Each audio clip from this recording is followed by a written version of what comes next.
Welcome everyone on the Good in Motion podcast. Today, I'm super excited because we're talking about money and finances. And I brought for you the perfect guest for this conversation. Let's welcome together Liz Carrillo, who presents herself as an operations consultant and money coach.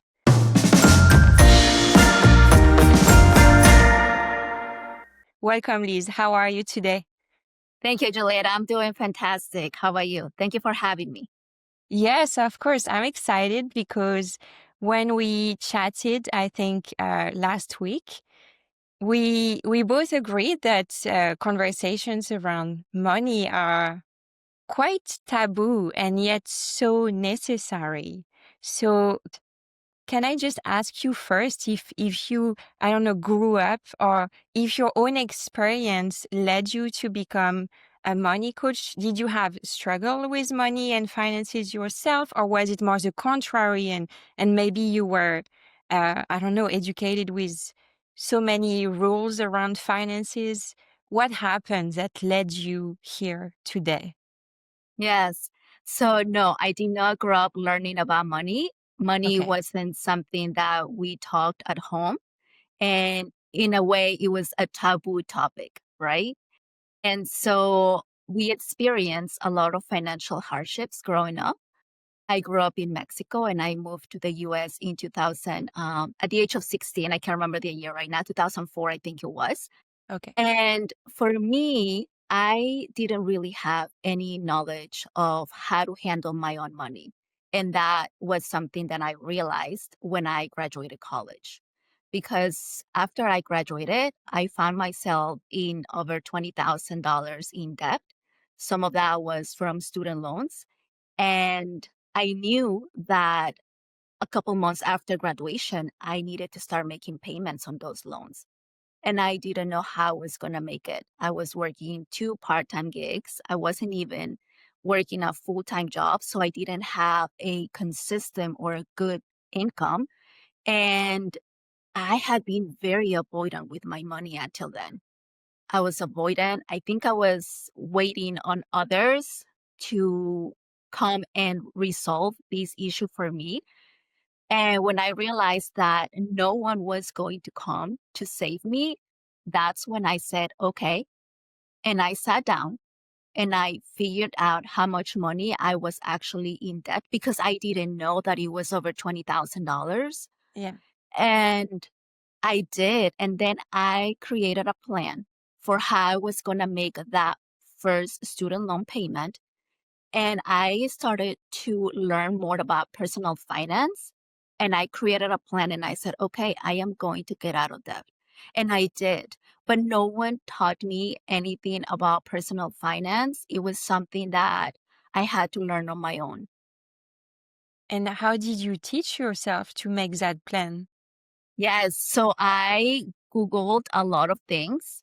I Mm-hmm. learned about one of the first things that I learned was about different debt payment strategies. So for me, the snowball method, which is you start with the smallest amount, right, that you owe. That's the one that I picked, and I just said, okay, anything extra, whether it was $20, $25, $50. I never had more than $50 to go towards my debts. I put Okay. it towards that and Yeah. I concentrated on that. And so I was able to repay. I read books. So one of the first books that I read was Dave Ramsey's book. And that's how I was also able to learn. I got a lot of books from the library and I said, okay, you really don't know anything about this topic and you are going to learn. And sometimes at night, I used to read a lot of the blogs just from different people who were in their personal finance journey, whether they were paying off debt or they were looking into retiring early. And that was just something that was so interested for me because I didn't have anyone in my family or anyone that I knew of who was talking about those topics. So to me, it was just so interesting and it opened my eyes to a whole new world. So I became obsessed at some point with just people who were really doing very different things to get out of debt and to be able to save towards their future goals. I love that. And I love that you shared some references too. When you talk about, going into retirement, I'm thinking about my own research of like the FIRE movement and to just retire early. I think you save a lot of money as much as possible. You reduce your expenses so you can retire early. So there are many techniques out there. And it's interesting that you talked about your family because I wanted to ask you if you eventually grew your own circle of people who were financially literate, or did you find yourself always being the um, outsider when it comes to money? That's a good question. Yeah, I don't think I had ever thought about that, but I could probably say that I could be an outsider to many in my family, although my sister is a CPA, so we do talk about finances a lot. And I do have other CPAs in my family, my brother-in-law. So that is a topic I think now that our generation can talk about. But with other people in my families, it's not still a topic that we talk about during family gatherings. However, I did create my own circle of people who talk about their personal finance journey and not just about money, but also about the mindset that it takes to build the wealth and to receive the money. And so there is a lot of that too. And so I put myself in rooms with people who are definitely expanding and who are not just expanding their network, but they're also expanding how they're thinking about money and ways that they want to invest in themselves, right? So for me, that is very important that people have the right mindset when it comes to money because you could be making a ton of money, but if you don't have the right mindset, then you're going to be coming from this place of lack versus this place of abundance. And so that is super important to me. So I am very fortunate to attend networking events and to put myself in rooms where I know that's the conversation that we're having. Like, how can we tap into this abundance that exists out there? How can we make our money work for us and grow for us? And how can we invest in ourselves? Yeah, I agree. I agree with you. I had the most growth when I started investing in myself and also putting myself in rooms that felt uncomfortable. Okay, first I have to address the CPA experts in your network. I think it's super. I don't know. I would be having so many questions because having also my own business, I'm always interested when I do my taxes of, oh, what is deductible and what are the ways to maybe, I don't know, buy a property with your business and, all those questions. So I think it's really a chance that you're surrounded with, yeah, CPAs. That's awesome. Yes, it is awesome. It's good to have that and to be able to go to them for advice and to understand really your numbers because when you are in business, it's also important to make sure that you have your financials in place. And so for me, that has been so great because I can go to my sister, I can go to somebody else and say, hey, I have a question about this. Can you help me understand and that we can also talk about strategy. So, if you are somebody who does not have access to someone, I would say definitely see if you can consult with a CPA and not only wait until the end of the year when you're filing for your taxes to have that conversation because they could help you figure out if you know a tax strategy or just how to save some money or how to make sure that you are positioning your business in a way where you are going to be set for success whatever success means to you and your business. That's a great advice. Thank you for sharing. I also really wanted to get back to the money mindset that you've mentioned because it's a concept that I've personally been exposed to more recently. And I'm curious if you have maybe one example of what was your money mindset before versus now? Is there something that changed? And if yes, what? Yes. So my money mindset before was very much so that either I didn't know anything about money or that I wasn't good with money. And I also noticed that I had a ceiling when it came to how much I could make. And that was very, very important to me because before being an entrepreneur, I had a 9 to 5. And I did notice that because I had this story replaying in my mind, I could not bring myself to apply for jobs that were at a certain income level, or I couldn't bring myself to just pursue certain opportunities because I had to believe that the more money I made, the more I had to put into it, right? The more hours, the more it would take from me. And I really had to work through that limiting belief. And I think many of us have that limiting belief, even maybe when it comes to our business, that we, when it comes to our pricing, right? When it comes to pricing our offers, and that we believe that if we charge more, what would that come with? And so that for me was key. So again, not thinking you are not good with money. And if you earn a certain amount of money, then it means you have to work harder.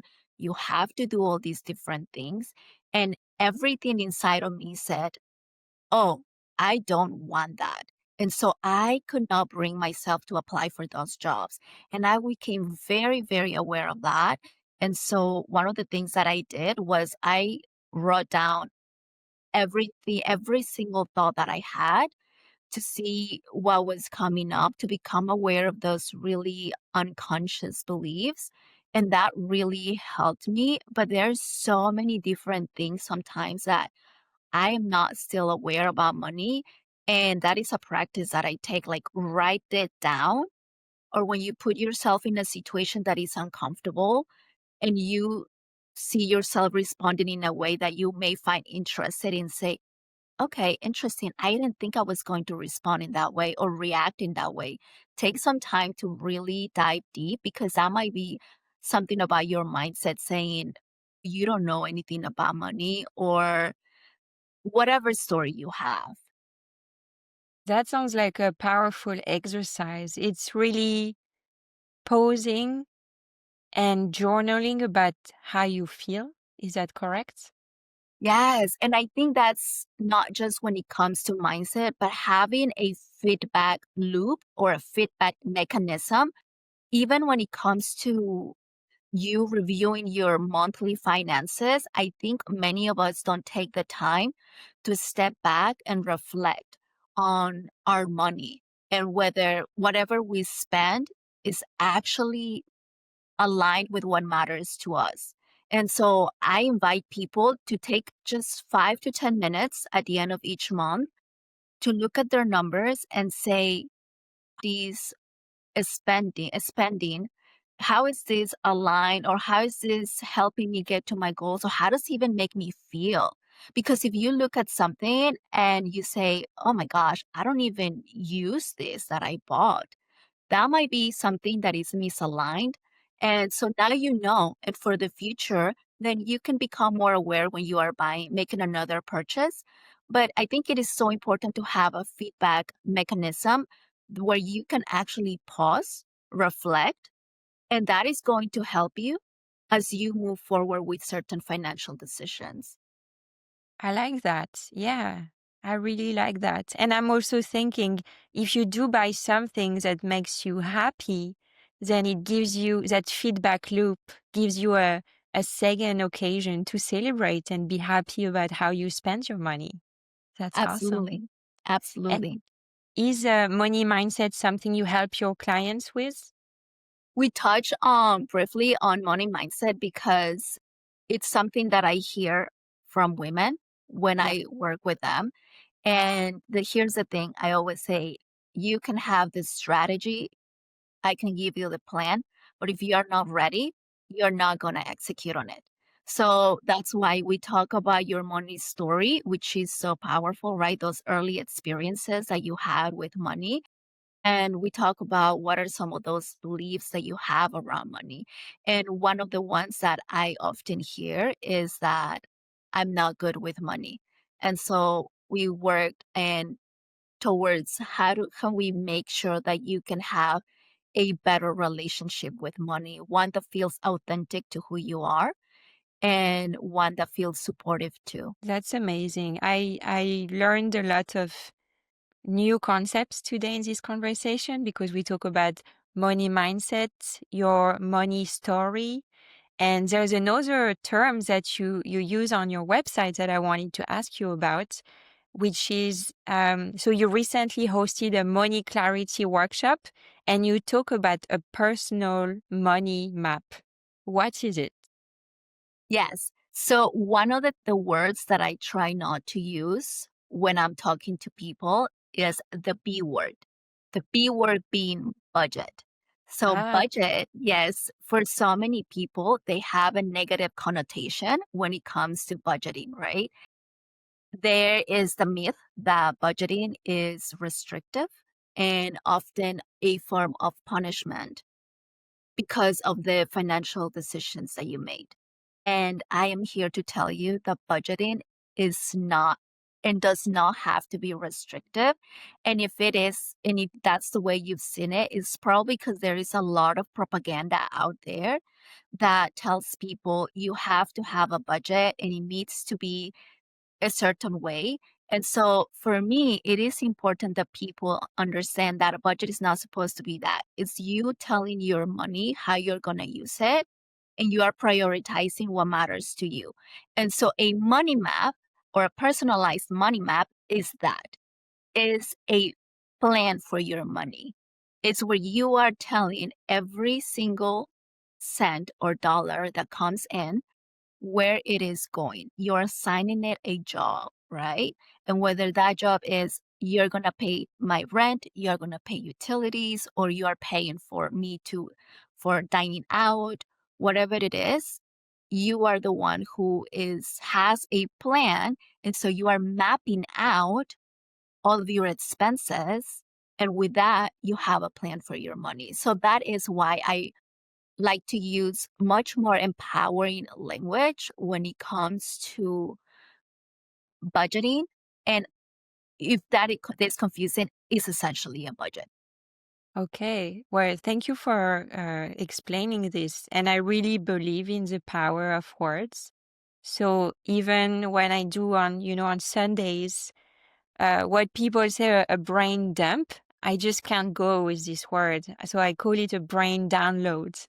And I think it's important to if a word doesn't sit right because of maybe our own personal stories of someone we know using these words, I think we can just change them. So I like that you did that.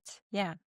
Absolutely. You can reframe things in a way that is more empowering. And if in the beginning it helps you so that you can take action, I say go for it. You can call it whatever you want. You can call your emergency fund, future me, or, dream fund, whatever it is. The most important thing is that you are doing something the future you is going to thank you for. So the language is a nuance, right? You know that it is a budget and you are calling it a money map or a plan for your money, whatever it is. Yes. This is great. And I think it's really important. You talked about emergency fund and also I know there are retirement savings. But before we get back to this topic, actually, when we met before this interview, we chatted about the fact that when women entrepreneurs start a business, I found that with these interviews, that there's a lot of taboo around how do women in a period of transition like this pay for their bills while they're building their business. And while I understand that it's important to project ourselves as the future self we want to be, and maybe we don't want to share everything that's happening in the background, I still think that it's important to be transparent about this transition for the women who actually don't know if it's normal to maybe have another job while they're launching their business, or maybe ask for help. So I'm curious about maybe your personal experience, or even, I don't know, people around you that you would feel comfortable to share about what do women do in that transition when launching their business. It looks at many different ways, right? There are some people who, and I've met them and I know of them, who have the, who can't just say, I'm going to leave and I'm okay with the uncertainty, with the risks that are about to come. And they'll make that leap of faith without very much, so very little planning or really a safety net. There are others who will make that transition gradually. So maybe they'll continue to work in their 9 to 5, whether they're still doing it full time or they'll make the decision to go part time, right? And there are others that give themselves a timeline and then say, I am going to leave. That was my case. I gave myself a timeline. I was very clear on why I wanted to leave. And I think that's very important when you are making this decision. That is it because you are working towards a vision that you have, that you want to start a business? Or is it because you are feeling burnt out and stressed? And I think if that is the case, it's important to have that conversation and find ways to get some help. And so look at other alternatives before even making that decision, because it could also cost you money, right? You leaving your job because you have been burned out and then you can't find one. That's a little different story. And so for me, what I did was, since I started my journey, I never looked back. So I know how much money it takes every month for me to pay my bills and to provide for myself. And so what I did is I created an exit plan, and I Mm. took many factors into account. Some of them were my health care, right? I am in the US. And so in the US, you have employer sponsored health plans. And so I knew that that was going to be something that I was going to stop once I left my 9 to 5. And I was going to be without a health insurance for a while until either I find myself another job or I pay for it myself. So I was aware of that. The other thing that I used also to plan for it was to think about how it was going to impact my long term goals. So, in my case, retirement is important. I am planning to retire at a certain age, and I wanted to make sure that that was something that was taken care of. So, in the year leading up to, I made sure that I max out my Roth IRA. I make sure that I put certain things in place so that when I made the decision, it didn't feel like I stopped all of a sudden contributing towards those goals, right? And so I did. I saved up for an entire year to be able to provide for myself. I put that money in a high yield savings account so that my money could earn some interest. And I did that, and that's while I figured out how to start my business. I do know of other women who decide to get a part-time job or they find something else. And I think that is very valid because we all have different needs. Some of them could be parents, and so then you have to provide for your children too. And so I do know of women who work at coffee shops, or they get themselves a job in retail, or they are doing things to provide and to make some money. And I think that's very valid. One of the misconceptions I think that exists is that when you make this leap to entrepreneurship, that things are just going to work out in your first year or in your, whenever, however long you've been in business. And the reality is that we all have different needs, different risk tolerances. We have a different relationship with money. And that's going to base your decisions on whether you are going to find something part time or not. And so that is how I did it. And for me, my relationship with money has changed. My tolerance for risk and uncertainty has absolutely increased because now that I'm on this side, money is inconsistent. And so it is important that you know that and you have the awareness as you are going to make this transition because you could get dysregulated. Your nervous system could get dysregulated. And I know that it has happened to me in the past. And so now I have the awareness and the tools.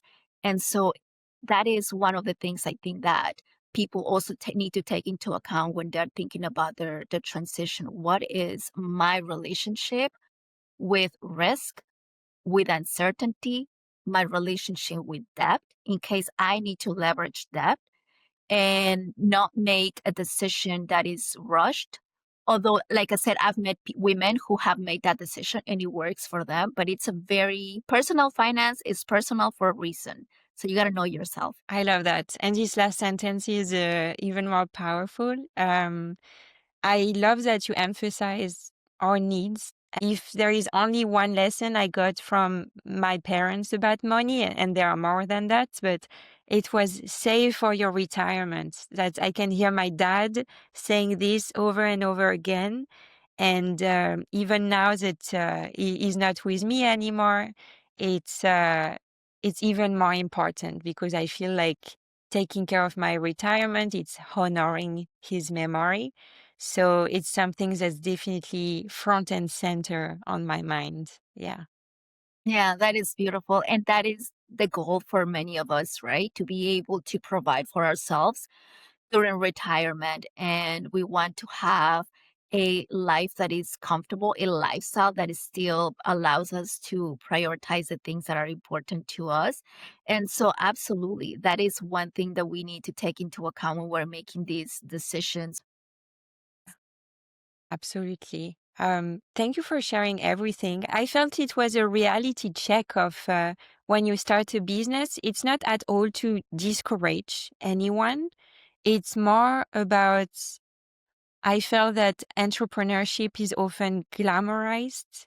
And it's when I started going in the rooms with other women entrepreneurs who actually shared about those experiences that I felt more normal. And that if my journey is not exceptional, like the highlight reel that we see on social media, um, then it's just normal. It's actually how it's supposed to happen. So thank you. Yes, yes. I think that many times we think that because it has been glorified, right? And we see that some people, their first year in business, end up making tens of thousands of dollars in a month, and you hear about it. And so you think that it's going to be like that for you. And the reality is, it wasn't for me. I don't know if it was for No, you. it was not, it's not. Yes, and so that is a wake-up call, but also like a reality check, and that is the one thing that when you were asking me, how will you prepare if you're thinking about making that transition? The thing I didn't know before I left was that, it was gonna take some time for the business to generate some money, right? And so I would say if you're thinking about making this transition, you may have to also set some money aside if you are gonna be contributing or financing your business while it takes off and while it generates money for you. And so that is something that I didn't know because I had never done it, but it is something that I think we need to take into account that in the beginning, you may have to finance your business out of your pocket. So that means there is less in your pocket for your personal life, right? And so that is okay because if you decided that that is something that is important to you and you want to do it, that is totally fine. You may just have to prepare for it a little bit differently.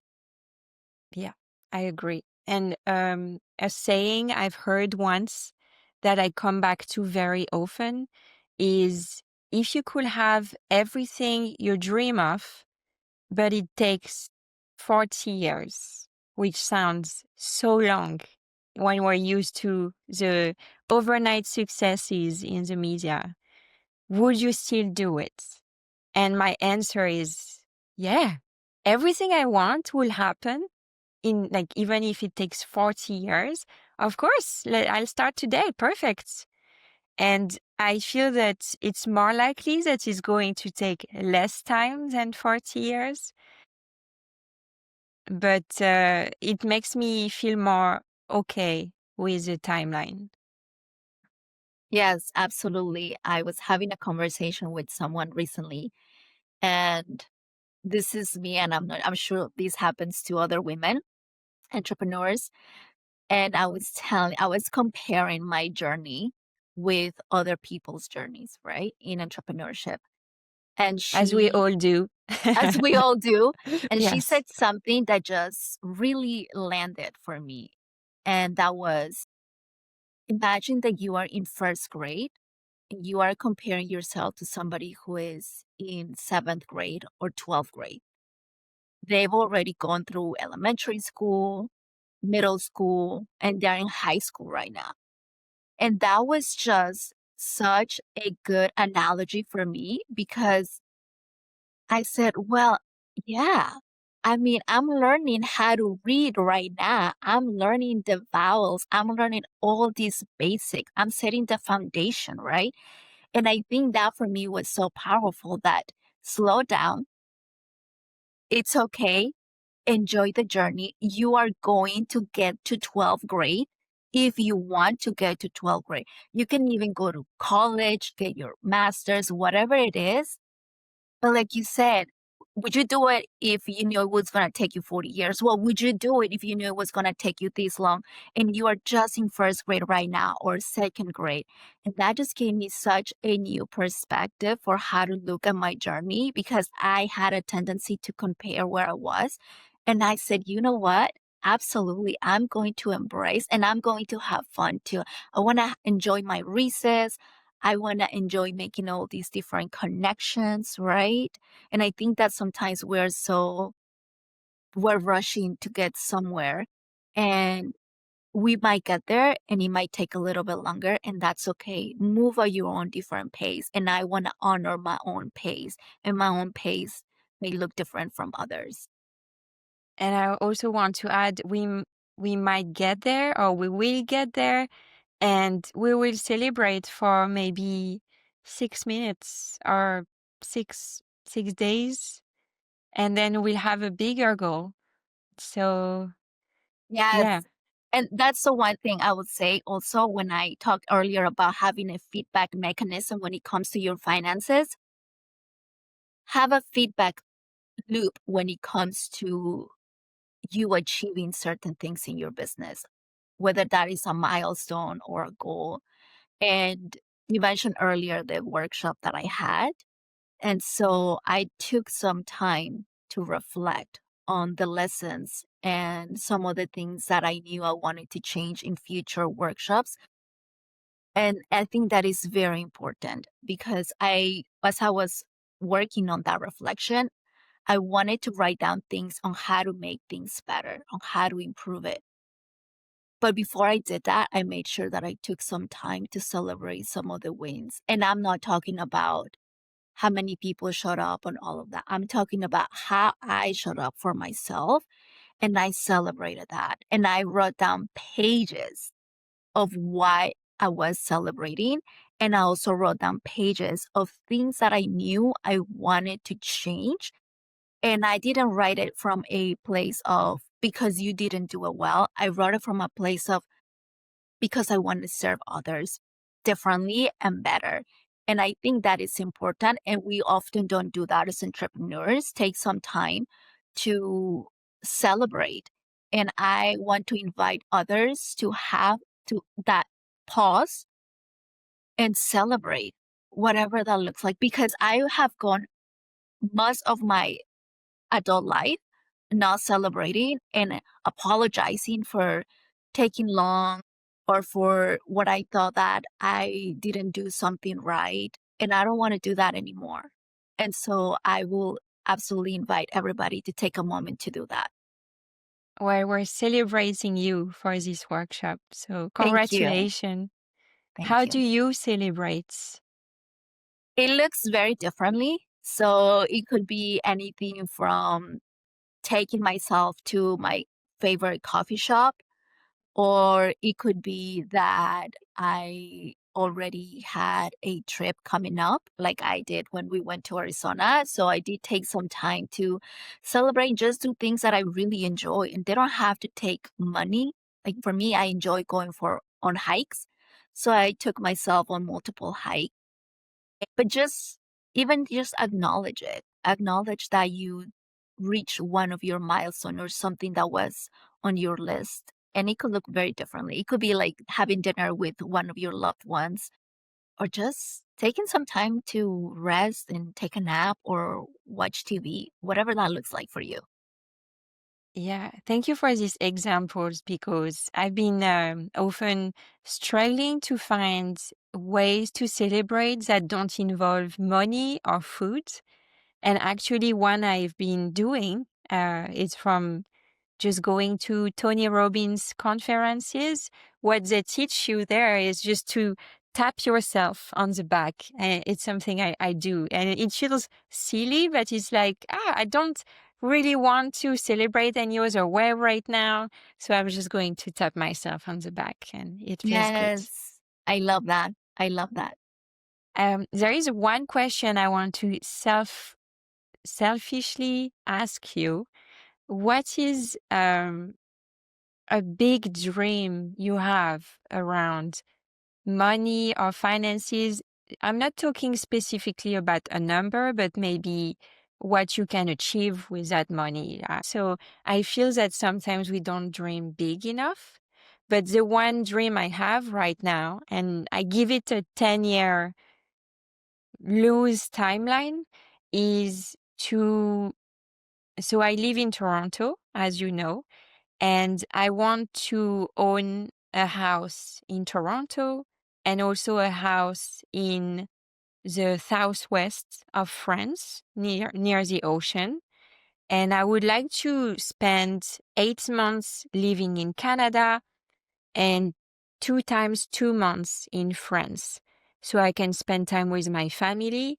And the house we will have in the southwest, we will go to surf, and because it will be by the ocean. And the rest of the time, I will just give the keys to my family members so they can just go there whenever they want. And yeah, just surfing in the summer and going to ski in the winter. And that's my big dream with a 10-year timeline for now. What I love about that you? dream. I love that dream. It's sort of similar in the sense that I'm also thinking about how can I live abroad. And so one of my goals or dreams is to be able to live abroad. And so my partner and I, we haven't figured out where that is yet. We love to travel. Travel is very important for us. And we talk about early retirement too. And so could we retire before the age of 60? And could we do that in maybe in our 40s or maybe 50? But we want to talk, we want to move to another country, and we haven't figured out what that's going to look like, if it's going to be part-time US, part-time another country. I am from Mexico, so Mexico is definitely in the run right now as a possibility. But it is definitely about that. And that for me, it's important that that is honored, that the lifestyle that I want to create with my money is more than just for me having the means to become work optional. It's actually about having the freedom to live a lifestyle that we want to live. And for both of us, it is the ability to travel, the ability to do certain things and not wait until we are in our 60s and retired. And that's fine if that is the path that some people have taken. It's just that we know that that's what we want to do. So it is definitely one of our dreams to be able to do that. So we were working towards that. And is there a top three in terms of countries or not yet? I like Mexico. He likes Thailand. So he is thinking Southeast Asia. And That would say those are the top two right now. So we like to travel a lot. So as we travel, we take into account which places make us feel almost like, okay, yeah, this could be our second home. And so right now we have a few years or a couple years to continue, Visiting. just visiting countries and get a Mhm. sense for their culture and what's also possible for tourists to get a visa and live there for a certain amount of time, right? I love that. I'm excited for you. It's great. Thank I love you. that.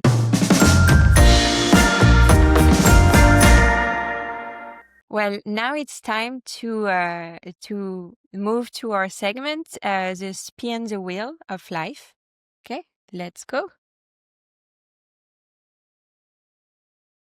It was meant to be. I manifested this. I really wanted to ask, of course, finances questions. Okay, if you could give your younger self one piece of financial advice, what would it be?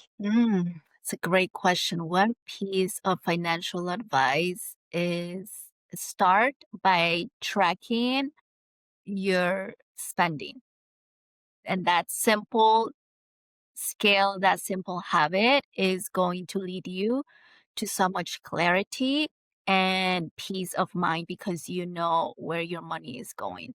So that would be the one piece of advice that I will give my younger self, especially when I was Okay, in my 20s. okay. So I like that there's a theme going on with you, which is a lot of slowing down and observing, which is something I feel people don't do these days. It's just action, action, action. I'm very intentional about many things. And that may be, like I said, that's the pace that I move at. And it may be a different pace for others. Others go faster. I say others have what I call execution velocity, where they say they want to do something, tomorrow it's already done, and they go from 0 to 100. I tend to move a little bit slower, and that's okay. So, yes, I do love to pause and reflect. And I think that shows. Recognize myself in this, and I can see how it's beneficial. And so, to answer this question as well, which was if you could give your younger self one piece of financial advice, what would it be? Hmm. It's maybe not the most important, but to learn about high interest savings accounts because I wasn't really aware of where to put my money. I'm not even talking about investing yet. It's really there are like buckets, financial buckets that are different and you just have easy access to put money there and take it out. And yet they're so different. So if you indeed pause and observe and just look at different websites and banks, you can compare the different percentage rates and also if you pay for your checking accounts, those type of things. So it's good to compare bank accounts and also the different savings accounts. Absolutely. I think that's the one thing that it's important to have your money organized in a way that makes sense to you and in accounts that are also benefiting you, right? So those high yield savings accounts where you are earning interest over a period of time versus, and I did that in the beginning too, versus having your money sitting in your checking account.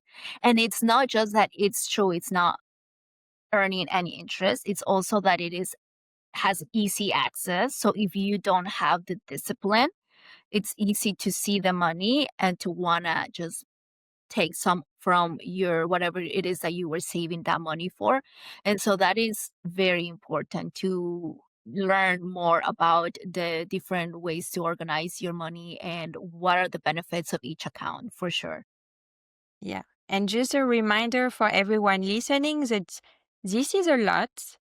It's a completely new topic, and it's okay that it feels maybe overwhelming, and that's why you can ask for help. And Liz right here can help you with this. So you don't have to go through this alone. It can be a lot for sure.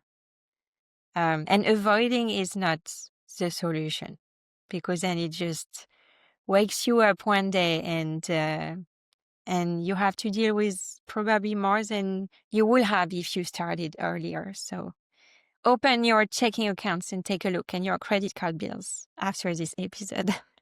There you go. um,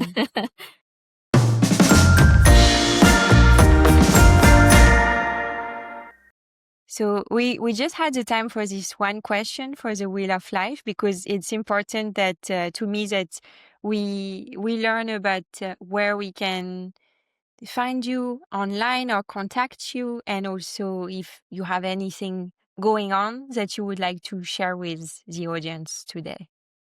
Sure. So the best place to actually get in touch with me is Instagram.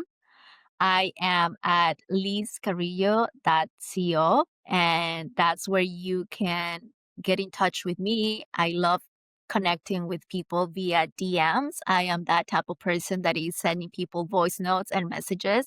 So please, if you decide to connect that way, don't be a stranger and say hi.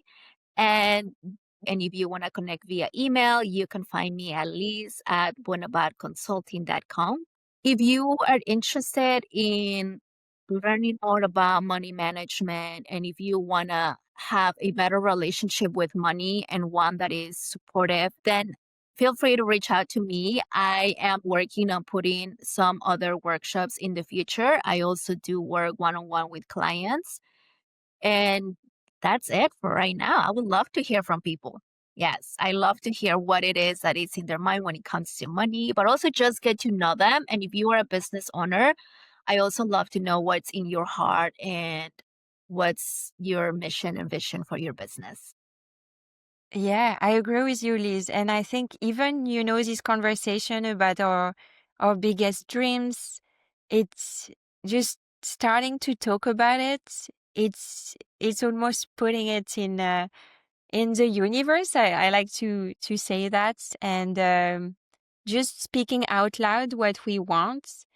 Then we can work backwards and find how can we actually make it happen. So I hope our listeners today understood that this is a safe space, and Liz is an amazing person to talk with and put this into place. So please contact her. Thank you. Thank you so much, Julia, for having me here today. I truly enjoyed this conversation. It really was a wonderful conversation. So thank you. Thank you, Liz.